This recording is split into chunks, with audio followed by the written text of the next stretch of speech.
आणि आता पाहूयात न्यूज टॉप 9 मोठ्या राजकीय बातम्या। अजित पवार गटाच्या बैठकीला 5 आमदार अनुपस्थित, 2 आमदार आजारी तर 3 आमदार बाहेर असल्याची माहिती।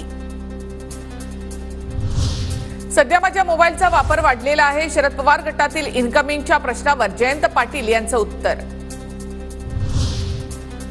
आमचा एकही आमदार कुठे जाणार नाही, सर्व आमदारांचा दादांच्या नेतृत्वावर विश्वास, रोहित पवारांच्या दाव्यावर सुनील तटकरेंचं प्रत्युत्तर।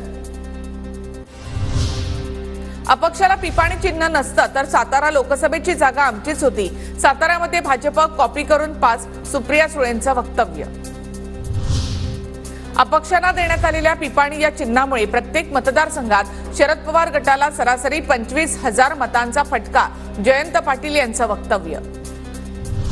दिंडोरीमध्ये शरद पवार गटाचे भास्कर भगरे जिंकले, मात्र नामसाधर्म्य आणि पिपाणी चिन्हामुळे अपक्ष उमेदवाराला 1 लाखाहून जास्त मतदान।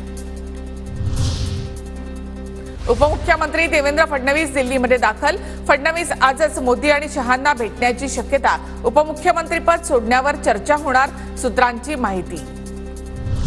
फडणवीसांनी केवळ सुडाचं राजकारण केलं, फडणवीस हे महाराष्ट्राच्या राजकारणातील पुरुष आनंदीबाई आहेत, फडणवीस आज राज्याच्या राजकारणातील खलनायक बनलेत, संजय राऊतांचा पुन्हा फडणवीसांवर हल्लाबोल। पराभवाची जबाबदारी एकट्या फडणवीसांची नाही तर सामूहिक आहे, फडणवीसांनी सरकारमधून बाहेर पडू नये, राज्यातील सर्व नेते, आमदार आणि मंत्र्यांनी त्यांना विनंती केली, चंद्रशेखर बावनकुळे यांची भूमिका।